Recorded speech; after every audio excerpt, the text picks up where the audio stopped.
नमस्कार मु रूपाली मिश्र आपण मन को स्वागत करुच्ची पागा भाई ब्लॉग्स चैनल को। मु सुनबा को पाई पागा भाई भल रोसई करती तो देखिनी केबे। चलतु आज देखिबा पागा भाई आज कोन रोसई करछंती। ता पूर्व टी पागा भाई सहित कथा हे जिबा। ता आसी गले पागा भाई एबे चलतु पचरिबा आज आइटम कोन होउची पागा भाई को।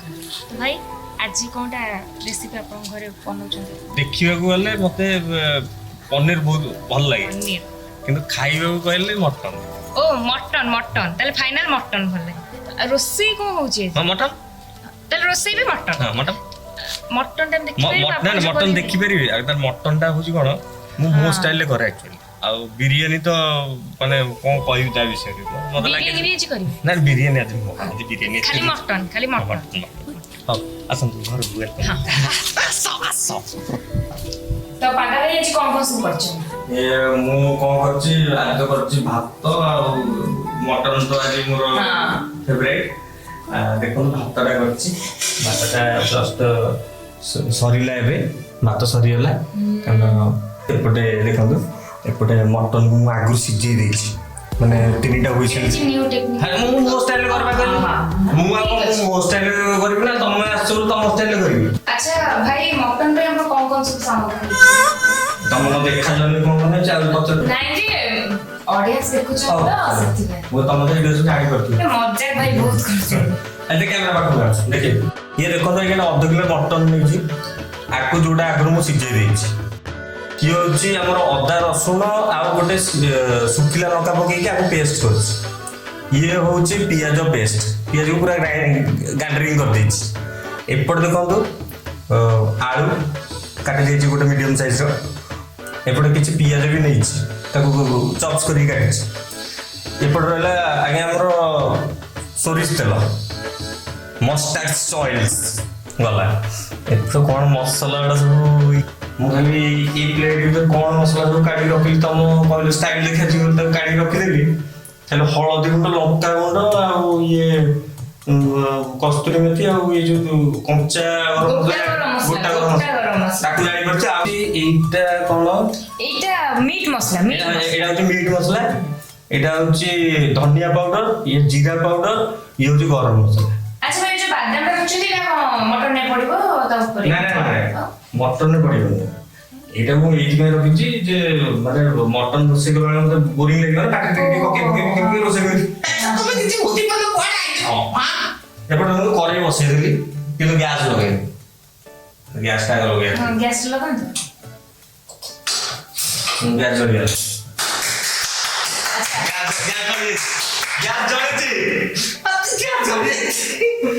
जली लुआ बढ़िया किणी देवी मथा मणि राजी हेले तू तो पाई चंदर घर करी रे मु दबु किलो बेबी मते थारे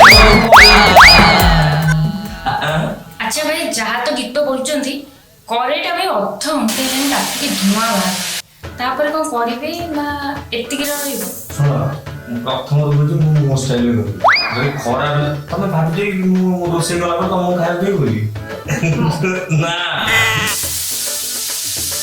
करेटा मिनिमम 2 घंटा जाय गरम करबो 2 घंटा जाय गरम करे करे पर रक्त रेड हो।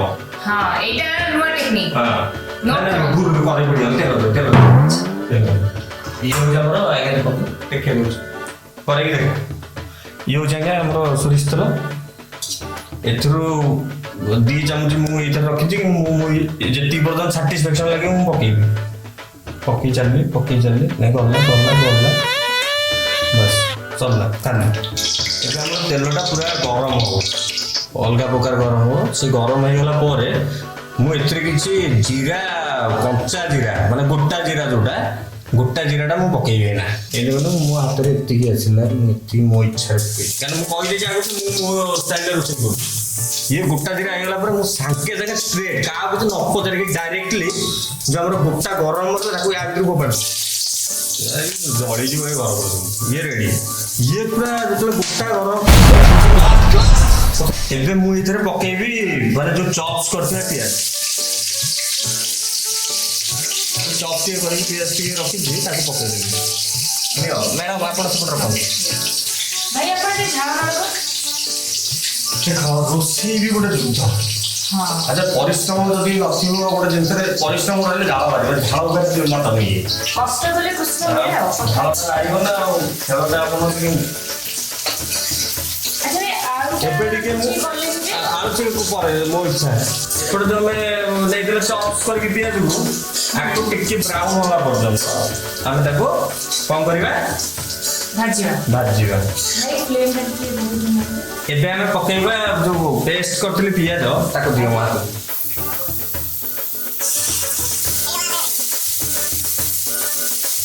ମ୍ୟାଡ଼ାମ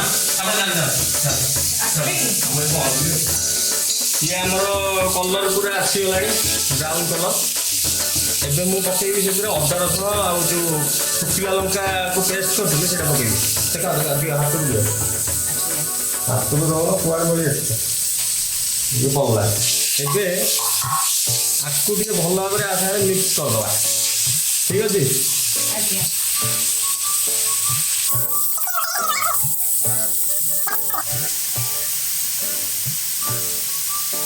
ମ୍ୟାଡ଼ାମ ନହେଲେ ବାଦାମ ଖାଉନାହାନ୍ତି ନା ନା ଆପଣ ଖାଆନ୍ତୁ ତାପରେ ନା ନା ଖାଆନ୍ତୁ ଭଲ ଅଦା ରସୁଣ ପେଷ୍ଟ ଟିକେ ଆଉ କଷା ହବ ତାପରେ ମସଲା ଆଉ ଯାହା ରହିଲା ଆମର ପକେଇବା ଗରମ ତ ଜମା ବି ହଉନି କହିଲେ ଭଲ ହବ ପାଗ ଭାଇଙ୍କର ଗୋଟେ ଫୋନ ଆସିଲା ଆଉ ଭାଇ ପଳେଇଲେ ଛାତ ଉପରେ ଖେଳି ଗପୁଛନ୍ତି ମତେ ବି ମଟନ ଦାୟିତ୍ୱରେ ଛାଡ଼ି ଦେଇଛନ୍ତି କାରଣ ମଟନଟା ପୋଡ଼ି ଯିବ ନା ପୁଣି ମତେ କରିବାକୁ ପଡ଼ିବ ସେଥିପାଇଁ ମଟନ ଏଇଠି ମୁଁ କରୁଛି କ୍ୟାମେରାମ୍ୟାନ୍ ବାପୁ ସହିତ ମୁଁ ଆଜି ଏଠି ମଟନ ରୋଷେଇ କରୁଛି ଏବେ ମୁଁ ପକଉଛି ହଳଦୀ ଗୁଣ୍ଡ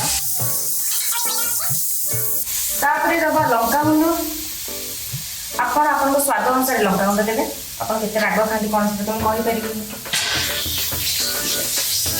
ଆକୁ ବି ଟିକେ ଭଲସେ ଗୋଳେଇ ଦେବା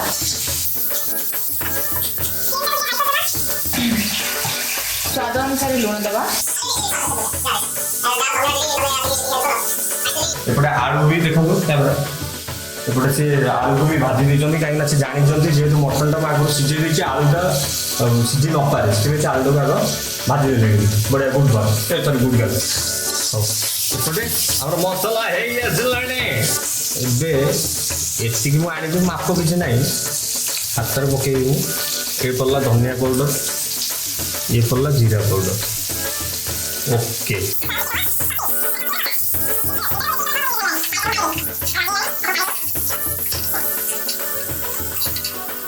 এটা କେମିତି କ'ଣ ଲାଗିବ କ'ଣ ନାହିଁ ମୁଁ ତ କହିପାରୁନି କାହିଁକିନା ମୁଁ କହିବି କ'ଣ ଯେ ମସଲା ଭଲ ବାସ୍ନା ଦେଉଛି ବଢ଼ିଆ ଟେଷ୍ଟ ହେଇଛି ଇଏ ହେଇଛି ସେଟା କହିପାରୁନି ଆପଣମାନେ କେବେ ଗୋଟେ ସମୟ ବାହାର କରିକି ଆସନ୍ତୁ ଖାଇଲେ ଜାଣିପାରିବେ ଯେ ଭଲ ଲାଗୁଛି କି ନାହିଁ ଆଉ ଏମିତି କହିଲେ ତ ମୁଁ କହିଦେବି ନାଇଁ ହଁ ଭଲ ବାସ୍ନା ପୁରା ବାସ୍ନା ଯୋଉ ଏଇ ଯୋଉ ଦେଖନ୍ତୁ ମୁଁ କହିଥିଲି ଆଉ ଯେହେତୁ ମୋ ଷ୍ଟାଇଲରେ ରୋଷେଇ କରିକି ମୁଁ ମୋ ଷ୍ଟାଇଲରେ କରେ ମୁଁ ଟିକେ ମଟନର ଚର୍ବି ଟିକେ ବେଶୀ ଖାଏ ସେଇଟା ସତ କଥା ସେଥିପାଇଁ ମସଲା ଭିତରେ ମୁଁ ଫାଷ୍ଟ ଚର୍ବି ପକେଇବି ହାତରେ ପକଉଛି କିଛି ଖରାପ ହେବନି ଏକ୍ଟିଂ ଏକ୍ଟୁଂ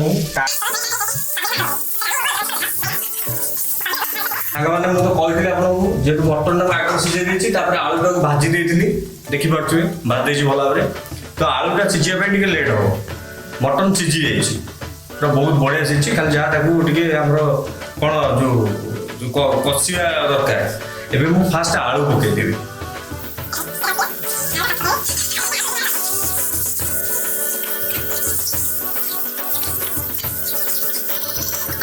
ଏଇଟା କୋଉଠି ରଖିବି ରେ ବାବା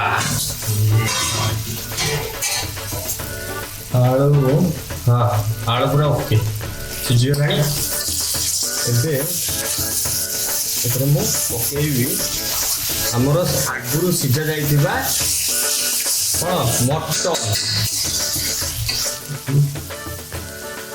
ଏଇ ହେଲା ଆମର ମଟନ ଗଲା ଗ୍ୟାସକୁ ହାଇ ଫ୍ଲେମ୍ରେ ଦେଇକି ମଟନକୁ କଷିବା ଷ୍ଟାର୍ଟ କରିଦେବା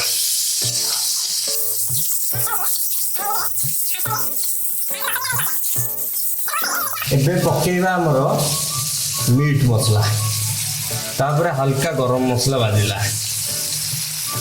ତାପରେ ଆମର କସ୍ତୁରୀ ମେଥି କସ୍ତୁରୀ ହେଲେ ଟିକେ ବାଜି ଗଲେ ମିଟ୍ ମସଲା ପକେଇଦେଲେ ଭଲ କଲେ କ'ଣ ଖରାପ ହେଇଯିବ ନିଜେ ତ ଖାଇବା ଏଥିରେ କ'ଣ ଭାବିବାର ଭଲ କି କଷିଦେବା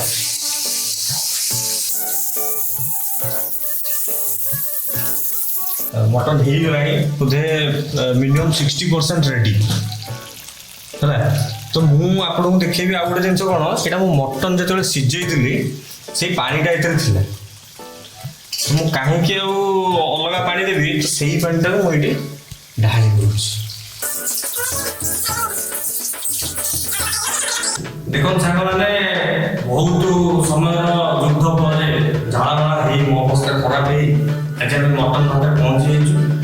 ଗୋଟେ ସାନ ଭଉଣୀ ଜଣଙ୍କ ଭାତ ଆଉ ମଟନକୁ ବାଢ଼ି ଦେଇଛନ୍ତି। ମୁଁ ଟିକେ ଭାଇନାଙ୍କୁ କହିବି ଆମେ କ୍ୟାମେରା ବଢ଼ାଇ ଟିକେ ସଡ଼କ ଷ୍ଟାଇଲରେ ଭାତଟା ସଜେଇଛନ୍ତି ଟିକେ ଦେଖନ୍ତୁ। ଏ ଭାତଟା ଆଜ୍ଞା ସଜା ହେଇଯାଇଛି। ଏପଟେ ଗୋଟେ ଦହିର ଗୋଟେ ଆଇଟମ୍ ମାନେ ପିଆଜ ଆଉ ଦହି ଲଙ୍କା ଗ୍ରେଭିଟା ଦେଖନ୍ତୁ ବହୁତ ବଢ଼ିଆ ଗ୍ରେଭି ବୁଝିଲେ। ଆଉ ମଟନ୍ ବି ବଢ଼ିଆ ସିଝି ଯାଇଛି। ମଟନ୍ ପୁରା ଜବରଦସ୍ତ ସିଝିଛି ତେଲ ପୁରା ଉପରକୁ ପଳେଇ ଆସିଛି। ଆଉ ଉପରେ ଟିକେ ସେ ହାଲକା ଗୁଆ ଘିଅ ଟିକେ ପକେଇଛନ୍ତି ଯୋଉଟା ଆଉ ଟିକେ ଟେଷ୍ଟଟା ଭଲ ରଖୁ। ଫାର୍ଷ୍ଟ ମୁଁ ଟିକେ ଗ୍ରେଭିଟା ଟେଷ୍ଟ କରୁଛି। ମଟନରେ ଆଜ୍ଞା ଗ୍ରେଭି ଯଦି ଟେଷ୍ଟ ନହେଲେ ମଟନର କିଛି କ୍ୱାଲିଟି ନାହିଁ। ଦେଖନ୍ତୁ କ'ଣ ଗ୍ରେଭି ଗରମ ଅଛି ଚଳିବ। କେମିତି ହେଇଛି? ବଢ଼ିଆ ହେଇଛି ବହୁତ ମାନେ ଏତେ ସୁନ୍ଦର ଲାଗୁଛି। ଆରେ ବାଃ। ମସ୍ତ। ମୁଁ ବି ଟିକେ ଟେଷ୍ଟ ଟିକେ କରେ ଗ୍ରେଭି। ମୁଁ ନିଜେ କରିଛି ମାନେ ମତେ ଭଲ ଲାଗିବ ତଥାପି ଦେଖିବି କ'ଣ କେମିତି ହେଇଛି।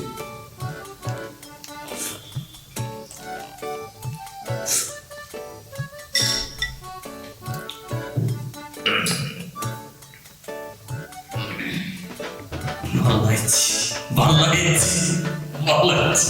ହଉ ତାହେଲେ ଷ୍ଟାର୍ଟ କରିବା।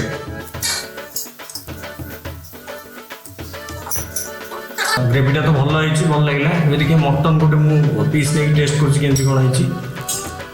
ଭଲ ପିସ୍ ହଁ ଏଇ ପିସ୍ଟା ହିଁ ଠିକ୍ ଅଛି। ଏଇ ପିସ୍ଟା ନେଇକି ଟ୍ରାଏ କରେ। ଗରମଟା ଅଛି ପୁରା ଅଲଗା ପ୍ରକାର ଟେଷ୍ଟଟା ଦେଖିକି।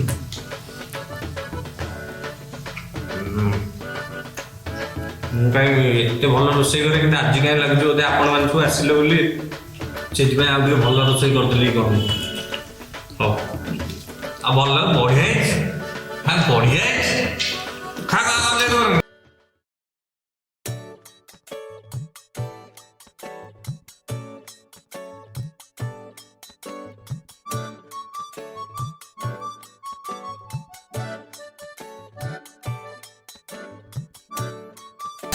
ଯୋଉଥିପାଇଁ କି ଝାଳ ତା ସାଙ୍ଗରେ ଇଏ ମଟନ ଝୋଳ ଭିଡ଼ିଲୁ।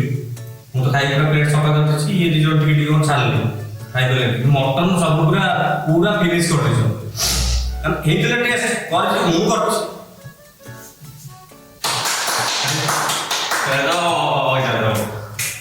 ମାଛ ଦେଇକି ମତେ ପଳେଇ ଆସିଲି ତ ବଢ଼ିଆ ଲାଗିଲା। ମୋ ଷ୍ଟାଇଲରେ ମୁଁ ସବୁବେଳେ ଏଇଭଳିଆ ରୋଷେଇ କରେ। ତ ଥ୍ୟାଙ୍କ ୟୁ। ଆଜି ଆପଣ ଯାହା ଗୋଟେ ଖୁସି ଲାଗିଲା ଗୋଟେ ଆଉ ଗୋଟେ ଖାଇବା ଗୋଟେ କଲ। ଏବେ ମୁଁ ଯାଉଛି ଶୋଇବି ଟାଇମ୍ ହେଇଗଲା। ଆଉ ଏଇଠି ବସି ହେଉନି ବେଶ।